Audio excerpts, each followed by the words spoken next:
지난주에 큰 비가 몇 차례 내리고 오늘 또 비가 내리니까 이제 비 좀 그만 왔으면 좋겠다 하시는 분들이 계신 것 같은데, 여러분, 장마철에는 비가 와야 됩니다.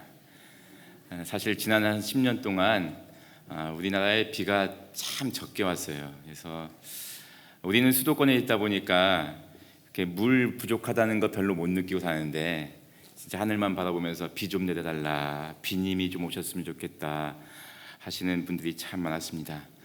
소양강 댐에 물이 딱 어느 만큼 저장돼 있고 그래야 좋은 겁니다. 그런데 비가 오니까 눅눅하고 곰팡내도 나고 기분도 찌뿌둥하고 불편하기는 합니다. 그렇죠? 근데 또 비가 그치면 햇살이 굉장히 따갑고 숨이 턱 막히는 불볕더위가 또 우리를 기다리고 있습니다. 언제쯤 이 무더위가 지나갈까? 걱정하지 마십시오. 곧 지나갑니다. 작년에도 연일 이어지는 열대야 때문에 참 힘들었는데 진짜 힘들었지 않습니까? 근데 다 지나왔습니다. 그리고 재작년에도 또 힘들었는데 다 지나왔습니다. 올해도 좀 힘들지만 금방 지나갑니다. 우리는 지나간 역사들, 시간들을 통해서 우리가 겪는 이 시간들, 지금 현재도 곧 지나갈 것을 알고 있습니다. 1년 365일 봄, 여름, 가을, 겨울 4계절 하루 24시간 반복해서 지나가고 있습니다. 우리 일상생활이 참 반복되는 것의 연속입니다. 신앙생활도 이렇게 반복되는 일들이 참 많습니다. 그렇죠. 주일날 예배드리고 수요일날 예배드리고, 또 66권 성경책 이렇게 반복해서 우리가 읽고 그렇습니다. 가끔 보면 우리 교회 교인들은 없는 것 같은데, 그렇게 믿고 싶은데 자기 교회 목사님은 했던 말씀 또 하고 했던 말씀 또 하고, 그래서 이제는 다 외우고 댕긴다고 그렇게 말씀하시는 분들이 계십니다. 좀 색다른 말씀을 좀 해주셨으면 좋겠다, 이런 말씀을 하시는 분들 계신데, 여러분, 평생에 듣던 말씀 또 들려주시는 겁니다. 한번 생각해 보십시오.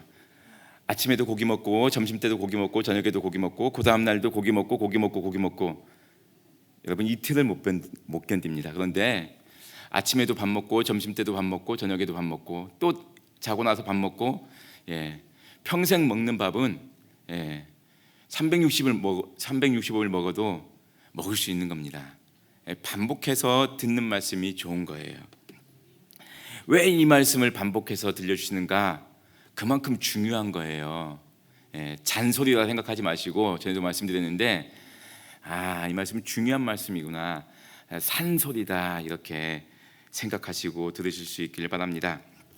신앙도 반복되는 훈련을 통해서 성장합니다. 단번에 익숙해지는 일이 어디 있겠습니까? 찬송가도 부르고 불러야 부를 수 있는 겁니다. 여러분, 기도도 하라고 하면은 기도가 술술 나옵니까? 안 나옵니다. 반복해서 해보고 해봐야 기도가 되는 겁니다. 누구나 경험했겠지만 신앙생활 시작하면서 예배당에 처음 오신 분이 제일 힘든 일이 뭐냐면은 성경책 찾는 거 아닙니까? 성경책 찾는 거. 우리 교회는 친절하게 신약 몇 페이지, 구약 몇 페이지 이렇게 알려드리지만 그렇게 알려드리는 교회가 별로 없습니다. 그래서 어떤 분들은 대충 가운데 딱 펼쳐놓고서 다 찾은 것처럼 이렇게 앉아 계신 분들이 있습니다. 올해 수요 예배를 드리면서 우리는 히브리서 말씀을 공부하고 있는데 벌써 7개월째 공부하고 있습니다. 7개월째는 아니네요. 중간부터 시작했으니까. 히브리서 이제 반복해서 들려지는 말씀이니까 설명은 잘 어렵더라도 여러분 그래도 히브리서가 마음에 이렇게 딱 새겨져 있지 않습니까? 히브리서는 이런 내용이다 하는 것이 우리 마음속에 새겨져 있을 것입니다. 다시 한번 반복해서 말씀드립니다.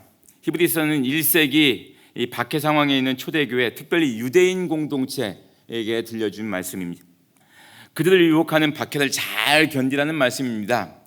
서신서의 거의 모든 내용은 박해를 잘 견디라, 이런 말씀이 들어가 있습니다.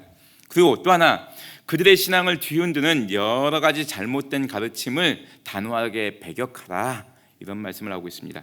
특별히 예수님을 믿는 것보다 유대교 전통과 유대교 율법을 지키는 것이 더 중요하다라고 가르치는 이런 헛된 가르침에 대해서 단호하게 거부해라, 이런 말씀입니다. 이 거부하려고 하면은, 이게 아니다라고 하려면은 예수님을 믿는 믿음이 이게 참 중요한 것이고 이게 진짜라는 하는 것을 배워야 될 거 아닙니까? 그래서 히브리서 기자는 예수님을 믿는 믿음이 유대교 전통과 유대교 신앙과 비교해 보면서, 대조해 보면서 예수님을 믿는 믿음이야말로 탁월한 것이다, 이것이 가장 중요한 것이다 하는 사실을 강조하고 있습니다. 그래서 우리가 히브리서를 이제 7등분 나누어서 이렇게 살펴보고 있습니다. 크게는 7등분으로 이렇게 나누어서 살펴보고 있습니다. 예수님은 천사보다 뛰어나시다. 왜냐하면 유대인들은 천사를 굉장히 높은 존재로 생각을 했었습니다. 예수님은 천사보다 뛰어나시다. 천사는 예수님을 섬기는 존재일 뿐이다. 예수님은 모세보다 뛰어나시다. 유대인들은 모세가 율법을 전해준 사람이기 때문에 모세를 최고의 지도자로 생각했습니다. 그러나 예수님은 모세보다 뛰어나시다. 예수님은 아론보다 뛰어나시다. 아론은 제사장입니다. 그래서 하나님과 제일 가까운 관계에 있다 생각했습니다. 예수님은 아론보다, 즉 제사장보다 뛰어나시다 하면서 예수님의 우월성을 주장했습니다. 그 후에 예수님은 레위 지파의 혈통을 따른 제사장들보다 더 뛰어난 분으로서 예수님은 아브라함에게 축복한 멜기세덱처럼 시작도 없고 끝도 없이 영원한 대제사장으로 우리에게 계시다 말씀하고 있습니다. 여기까지가 히브리서 1장에서 7장까지의 말씀입니다. 그리고 8장에 오면은 예수님은 구약 시대에 성막에서 제사를 통해서 이스라엘 백성들에게 회복의 약속을 하나님께서 허락해 주셨는데 이것이 첫 번째 언약이다 이렇게 알려주고 있습니다. 그런데 이 첫 언약은, 즉 성막에서 제사를 통해서 하나님께 죄 용서를 받았던 이 첫 언약은 모델이고 모형일 뿐입니다. 완벽한 것은 아닙니다. 구약의 제사 제도나 이런 신앙 방법들은 모형입니다. 모델입니다. 그런데 예수님께서는 이 첫 번째 언약, 첫 언약을 뛰어넘으시는 완벽하고 완전한 영원한 언약을 주셨습니다. 그것을 새 언약이라고 표현하고 있습니다. 그래서 히브리서를 읽으시면서 첫 언약, 새 언약 이렇게 두 가지로 나오고 있습니다. 우리 성경도 보면은 옛날 언약, 그래서 구약이 있고 새로운 언약, 그래서 신약이 있지 않습니까? 예수님을 믿으면 죄사함과 영원한 구원을 얻는다는 것이 바로 이 새 언약의 내용입니다.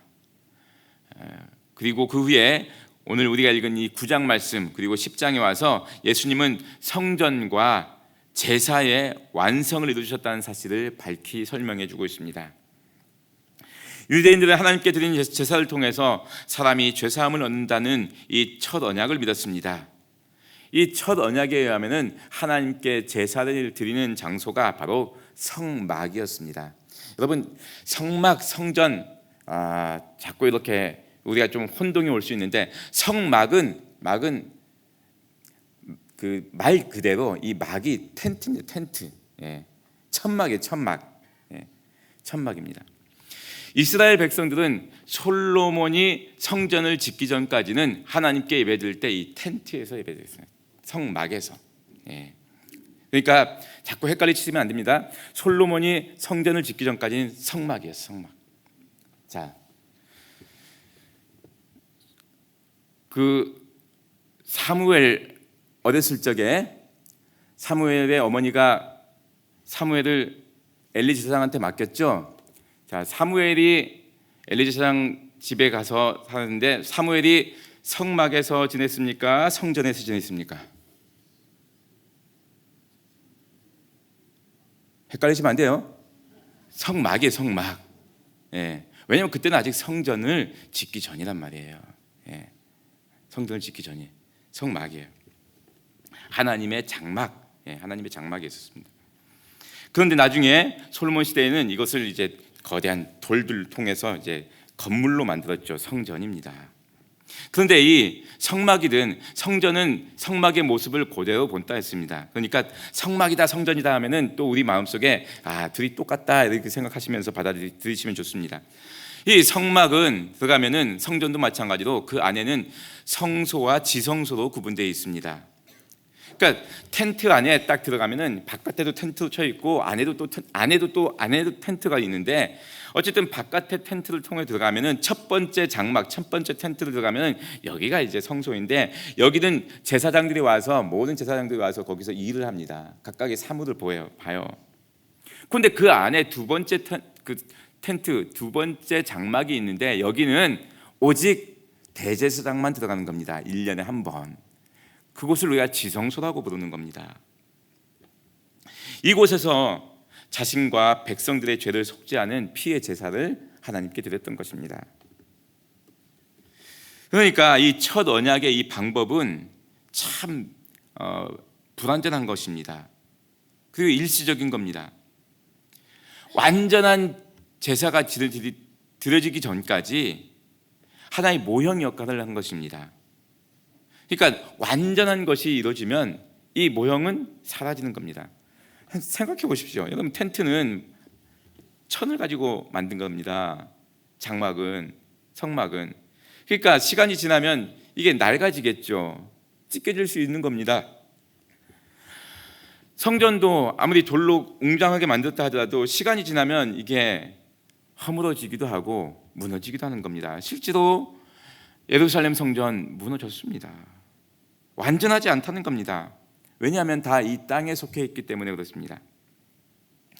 이 장소뿐만 아니라 하나님께 드리는 제사도 또한 완전할 수가 없습니다. 사람이 죄를 용서함 받기 위해서는 짐승을 제물로 바쳐야 했습니다. 근데 그 짐승의 값어치가 사람만큼의 값어치가 안 되는 겁니다. 그러니까 사람의 죄를 용서함 받기 위해서는 한 가지 죄를 위해서 한 마리, 또 한 가지 죄를 위해서 또 한 마리, 이런 식으로 짐승을 계속해서 바쳐야 만드는 겁니다. 어쨌든 과거에 드렸던 이 옛 제사는 이렇게 성막 혹은 성전에서 짐승을 제물로 해서 드렸습니다. 그런데 예수님은 우리에게 새로운 성전과 새로운 제사를 보여주셨습니다. 오늘의 본문은 바로 이 예수님에 의한 새 언약의 제사에 대해서 자세히 설명해 주고 있습니다. 오늘 본문의 말씀 11절과 11절을 함께 읽겠습니다. 11절 12절 시작. 그리스도께서는 장래 좋은 일에 대제사장으로 오사 손으로 짓지 아니한 것 곧 이 창조에 속하지 아니한 더 크고 온전한 장막으로 말미암아 염소와 송아지의 피로 하지 아니하고 오직 자기의 피로 영원한 속죄를 이루사 단번에 성소에 들어가셨느니라. 아멘. 먼저 예수님은 장래에 일어날 좋은 일의 대제사장으로 오셨다고 하셨습니다. 즉 예수님에 의한 이 새 언약의 제사는 우리에게 좋은 것을 준다는 말씀입니다. 여러분, 새 언약의 제사는 우리에게 좋은 것을 주십니다. 즉 예수님은 우리에게 좋은 것을 주시는 분이십니다. 우리의 복이 있다면, 성도의 복이 있다면 바로 이 말씀 아니겠습니까? 예수님은 우리에게 좋은 것을 주시는 분이시라는 겁니다. 이 좋은 것은 궁극적으로 우리가 죄사함을 얻고 구원받아 영생 복락을 누리는 것입니다. 그리고 그것뿐만 아니라 이 땅에 살아가는 동안에 우리 예수님께서 우리 편이 되어 주셔서 우리를 보호하여 주시고 지켜주시고 섭리해 주신다는 말씀입니다. 좋으신 하나님이죠. 좋으신 하나님. 저는 좋으신 하나님 생각만 하면은 제가 일산에서 섬겼었던 일산 승리교회 진희금 목사님 생각이 납니다. 그 교회는 새벽 기도해야 할 때마다 좋으신 하나님 이 찬송 부르면서 새벽 기도를 합니다. 궁금하잖아요. 왜 맨날 좋으신 하나님만 부르냐고. 제가 또 물어봤죠. 목사님 왜 다른 찬송을 하는 것도 찬송가 많은데 돌아가면서 부르는 것도 아니고 왜 새벽 기도할 때 맨날 좋으신 하나님만 부르고 하냐고 했더니만 목사님 그러시더라고요.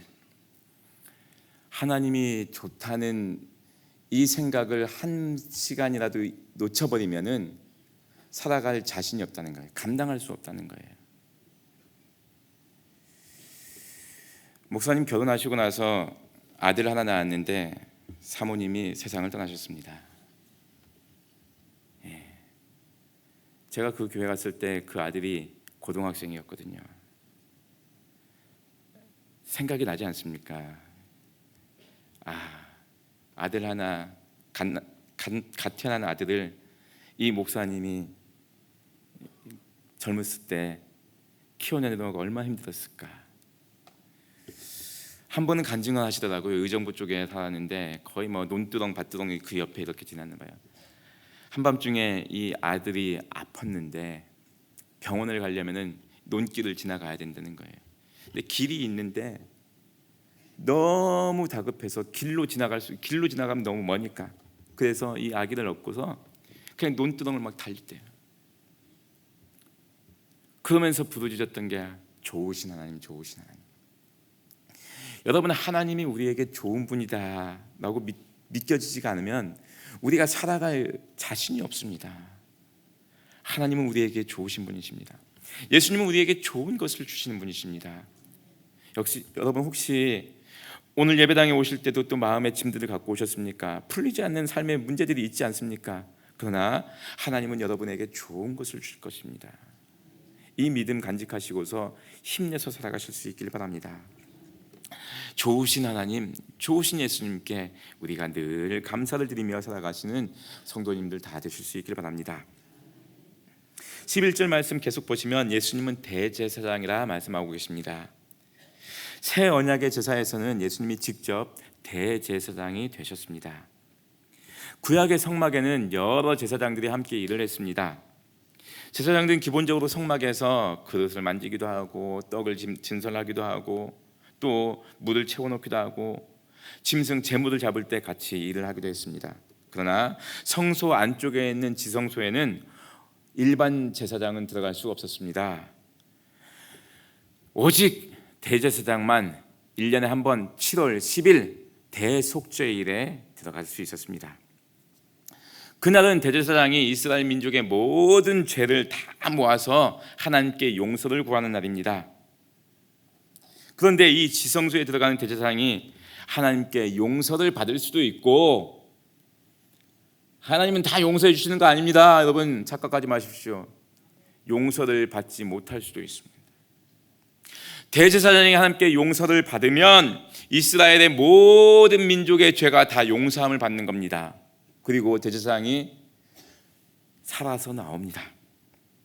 그러나 대제사장이 하나님께 용서를 받지 못하면 그 지성소에서 직결 심판을 받아서 죽게 되는 것이고, 대제사장이 용서를 받지 못하면 이스라엘 민족의 모든 백성이 하나님께 용서를 받지 못하는 겁니다. 아무리 대제사장이 민족의 대표이고 고귀한 존재일지라도 그렇죠, 신분이 굉장히 높습니다. 그러나 그렇다 하더라도 한낱 죄 많은 사람에 불과하며 하나님의 심판에서 자유로울 수 없는 몸이라는 겁니다. 대제사장도 죽을 수 있고 용서받지 못할 수 있습니다. 대제사장도 불완전한 사람일 뿐입니다.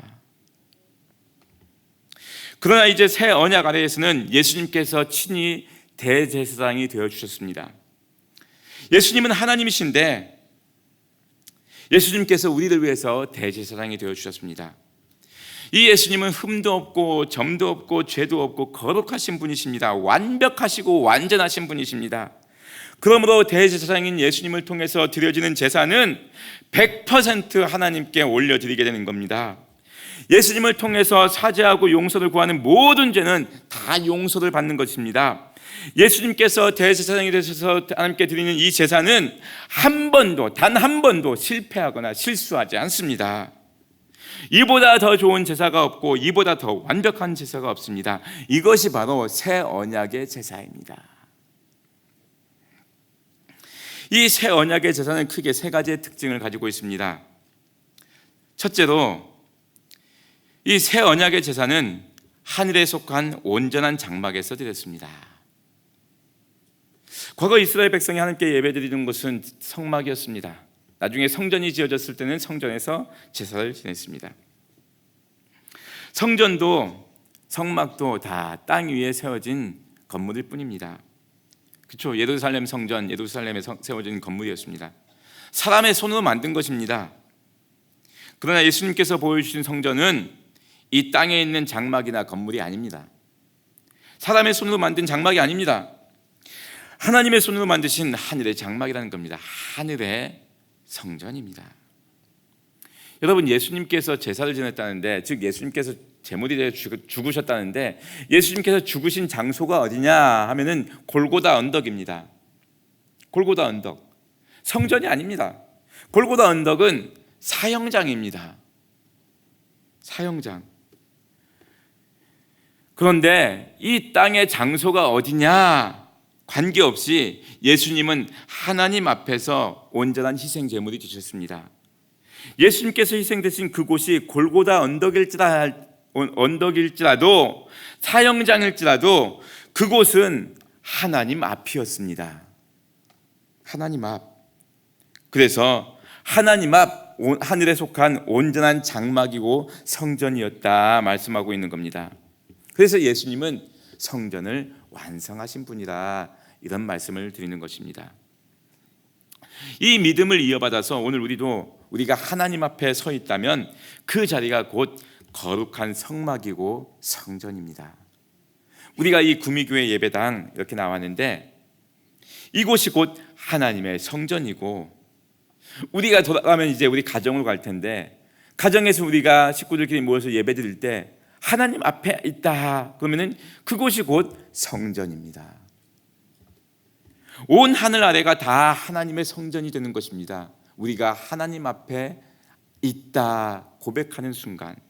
그러니 여러분이 어디에 있든지 간에 하나님의 성전에 있다는 이 성전 의식을 가지고 날마다 하나님께 예배를 드리며 살아가실 수 있기를 바랍니다.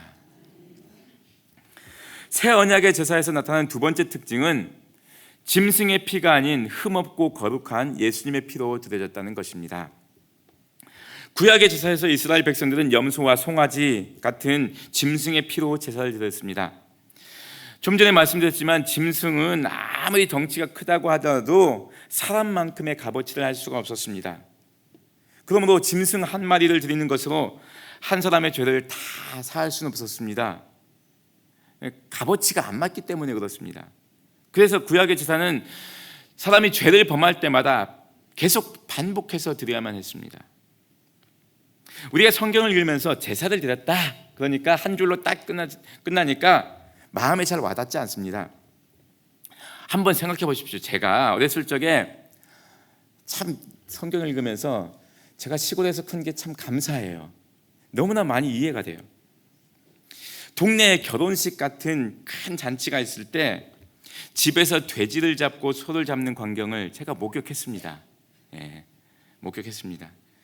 아이들이 막 이렇게 모이면은 어른들이 그냥 이렇게 잡다가 그냥 뭐 빵빵하게 하나 불고 이거 공차면서 놀라고 던져주면은 우리 신나게 또 공차면서 놀았는데 여러분 그때요 돼지 한 마리 잡을 때도 소 한 마리 잡을 때도 동네에 힘 좀 쓴다는 어른들이 몇 명이 모여져갖고 이 돼지를 옴짝달싹 못하게 소를 옴짝달싹 못하게 묶어놓고 그리고 잡는 겁니다.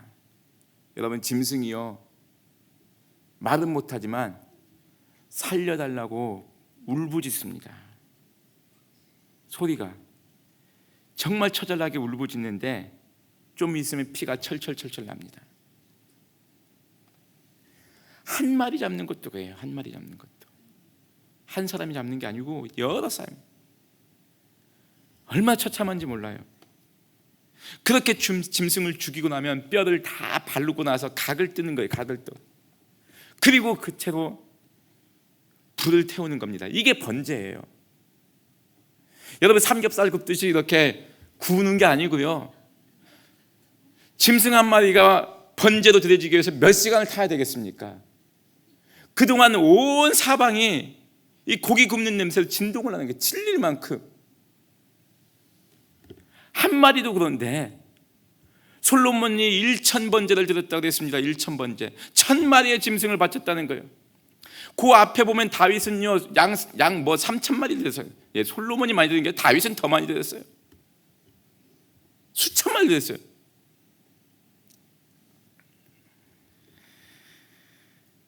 이런 일이 한 번으로 끝나는 것이 아니라 죄를 지을 때마다 반복해서 드려야 한다는 겁니다. 비둘기 같은 것은 금방 여러분 비둘기 같은 경우는요 어떻게 하냐면은 그 목을 잡고서 목을 비틀려고 그랬어요. 비틀고서 이게 떨어질 때까지 비틀라는 거예요. 떨어질 때까지.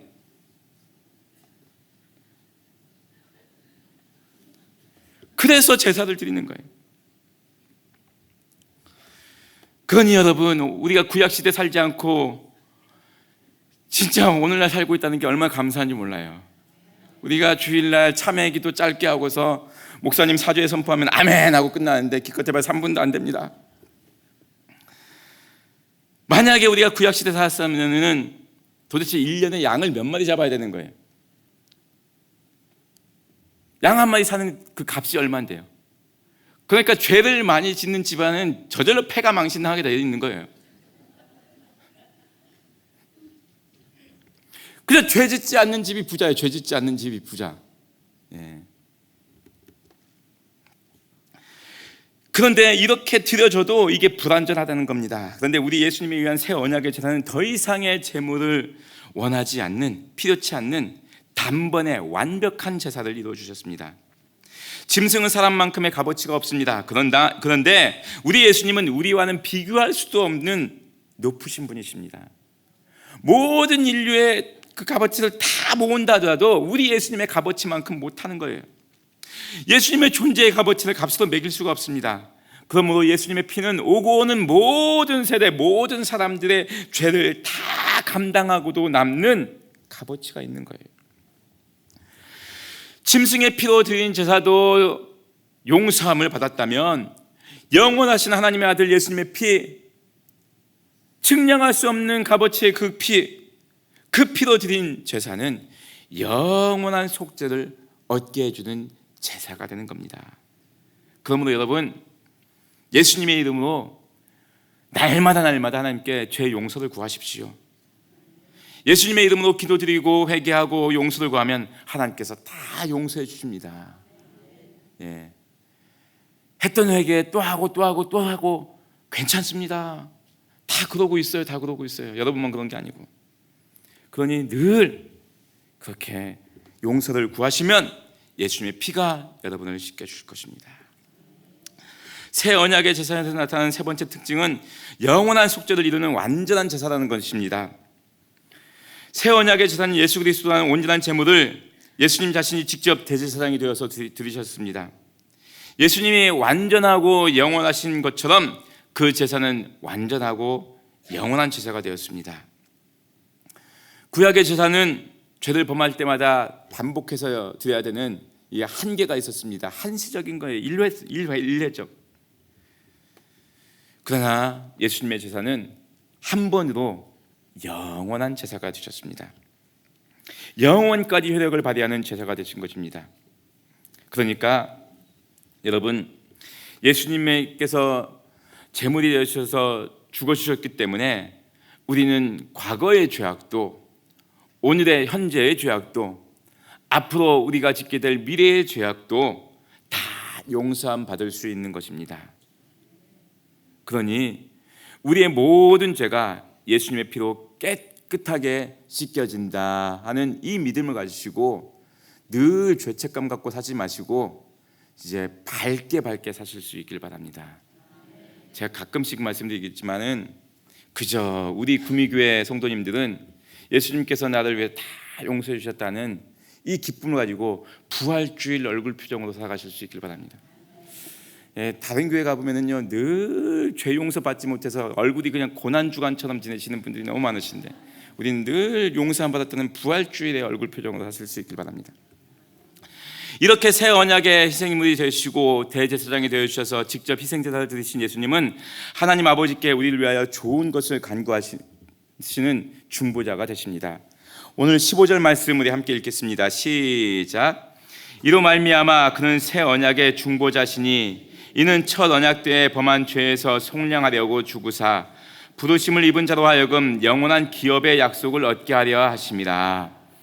아멘. 예수님은 부르심을 입은 자, 즉 예수님을 믿는 사람들에게 영원한 기업의 약속을 얻게 하는 새 언약의 중보자이십니다. 중보자라는 말은 하나님과 우리 사이에 서서 우리를 도와주시는 분이시라는 뜻입니다.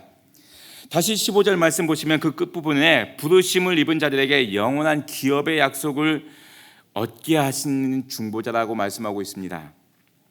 여러분, 성경에서 이 기업, 유업 이런 말이 나올 때 쉽게 말씀드리면 이 말을 그냥 유산이라 생각하시기 바랍니다. 기업, 유업, 이거는 유산이다.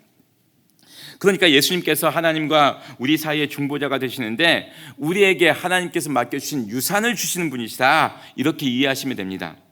그런데 여러분, 유산을 받기 위해서는 한 가지 조건이 있는데, 그게 뭐냐면 유산을 줄 사람이 죽어야 되는 거예요. 예수님이 우리에게 유산을 주시는 분이신데 우리에게 이 유산을 주시기 위해서는 예수님이 죽어 주셔야 되는 겁니다. 근데 여러분, 누구나 다 죽기는 싫잖아요. 그런데 예수님은 우리에게 이 좋은 유산을 주시기 위해서 친히 죽어 주셨다는 거예요. 이 내용이 바로 16절과 17절에 나오는 말씀입니다. 유언한 자가 죽어야 되나니 유언은 그 사람이 죽은 후에야 유효한즉 유언한 자가 살아있는 동안에는 효력이 없느니라. 예수님이 왜 죽으셔야 하느냐 하면, 이 말씀에 의하면 우리에게 좋은 것을 주시기 위해서, 약속하신 것을 주시기 위해서, 새 언약을 주시기 위해서, 영원한 기업을 주시기 위해서 예수님이 죽어주셔야만 되는 겁니다. 그만큼 예수님은 우리를 귀하게 여기시는 겁니다.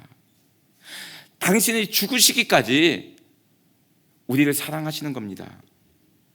이 믿음 가지시고 여러분, 자부심을 가지고 나는 예수님이 죽으실 만큼 사랑하시는 그런 사람이다, 이런 마음을 가지고 용기 있게 살아가실 수 있기를 바랍니다. 우리가 기도할 때 기도문의 맨 마지막에 예수님의 이름으로 기도를 드리는데 바로 이 의미가 담겨 있는 것입니다. 예수님께서 우리에게 영원한 기업을 주신다고 하셨고 그 약속을 이루기 위해서 죽으시면서 우리에게 유산으로 남겨주셨는데 이제 우리가 예수님의 이름으로 그 유산을 받는 거예요. 그래서 성도는 하나님 앞에 뻔질나도록 주옵소서, 주옵소서, 주옵소서 그렇게 기도하는 거예요. 예수님께서 주시기도 하셨으니까 이제 달라는 거예요. 어떤 분은 예수님께 달라고 하는 기도가 너무 많으니까 미안해갖고 이제 나는 달라고 하는 기도를 못하겠다 하시는 분이 계시는데, 여러분 혹시 나는 하나님으로부터 받을 거 다 받았다고 생각하시는 분 계십니까? 하나님이 여러분에 주시고자 하는 은혜는요, 여러분이 지금까지 받은 것 세 발의 피입니다. 세 발의 피. 하나님이 허벌나게 많게 여러분에게 주시려고 하시는데 달라고 하셔야죠. 달라고. 우리가 예수님의 이름으로 구하면 하나님은 하늘 국권을 여시고 차고 누르고 넘쳐오도록 큰 은혜를 우리에게 주십니다. 이렇게 살펴보니까 예수님께서 피를 흘려 죽으셔야만 했던 우리를 우리가 잘 알 수 있습니다. 옛 언약인 구약의 제사에 있어서 사람의 죄를 속지 않으면 죽을 수밖에 없었습니다. 피가 있어야만 했습니다. 사실 죄는 죽음으로 끝을 맺는 것이 하나님의 법입니다. 그래서 죽어야만 했습니다. 모세가 짐승을 잡고 그 피를 백성들에게 뿌리면 백성들이 죄의 용서를 받게 되었고, 그 피를 그릇에 뿌리면 그릇이 정결하게 되었고, 다른 물건에 뿌리면 그 물건이 거룩하게 되었던 것입니다. 피가 흘러야, 누군가 죽어야 용서를 받을 수 있다는 것입니다.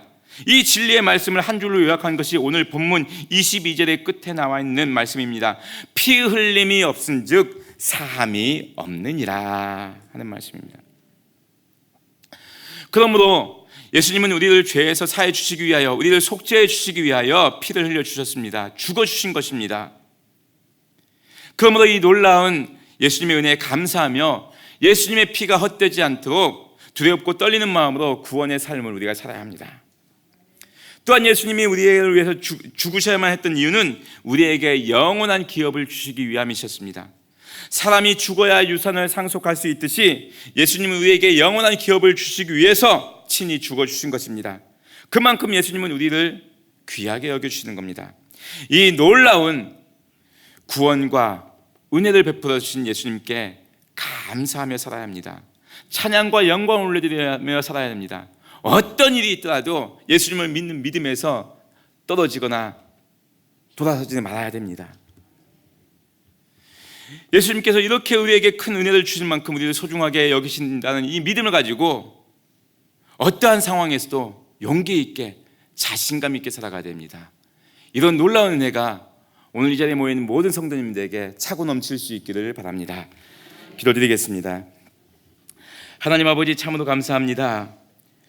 우리를 속죄해 주시기 위하여 죽어주시고 우리에게 좋은 것을 주시기 위하여 친히 죽어주신 그 예수님, 그 예수님의 놀라운 은혜를 우리가 마음으로 받았사오니 늘 감사하며 기쁨 가운데 살아갈 수 있게 하시고, 우리 예수님의 은혜에 우리가 영광을 올리며 살아갈 수 있는 우리 모든 성도님들 되게 하여 주옵소서.